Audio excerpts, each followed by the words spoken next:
What's in Trump's new One Big Beautiful Bill?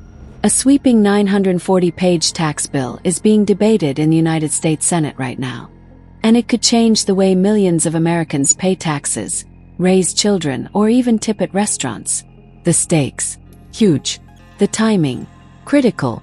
Republicans want it passed before the Independence Day holiday on Friday. Senate opens debate. On Saturday, the Senate voted 51-49 to open debate on the bill. 2 Republican senators broke ranks and voted with Democrats against the motion. The GOP holds 53 seats in the Senate. Democrats have 47. If the Senate passes the bill, it won't go straight to Trump just yet. On May 22, the Republican-led House of Representatives passed an earlier version of the bill by a razor-thin 215-214 vote. But the Senate has revised that version. Now, both chambers must agree on the same final text. If the Senate version passes, members of both chambers will draft a compromise bill. That new version would then need approval from both the House and Senate again. If that happens, it goes to President Trump, who is expected to sign it into law. One of the biggest winners would be high-income earners. The bill extends Trump-era tax cuts. More than a third of all cuts would go to households earning $460,000 or more. About 57% of the cuts would go to those earning $217,000 or more annually. According to the Nonpartisan Tax Policy Center, the average tax cut per household in 2026 would be about $2,600. High-income households would receive much more generous tax benefits, the center said. Families with children, the child tax credit would go up.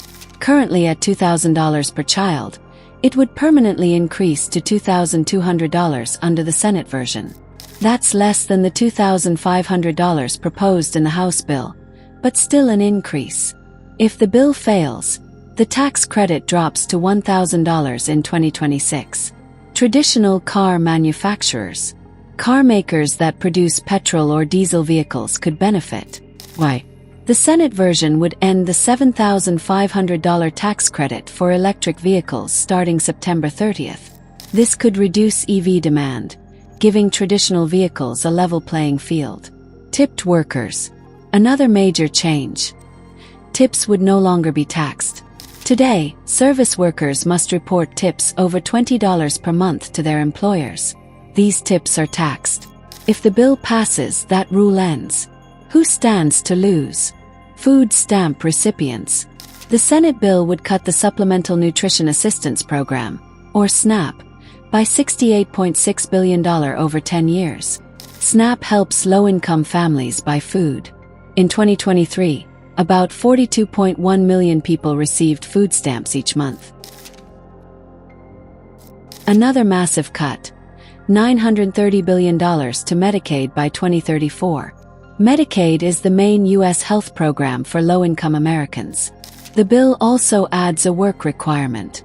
Starting 2026, able-bodied adults under 65 would need to work 80 hours per month to qualify, unless they have dependent children. Over 71 million people were enrolled in Medicaid as of March. The electric vehicle industry could take a hit.